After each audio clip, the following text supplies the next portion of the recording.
Hey guys, in this video, I'll show you how to pause time in Time Doctor.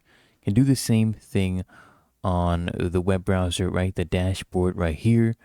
If it's played, right? Then you can click on this circle with the pause button. Okay, as you can see right now, it's about 28 seconds.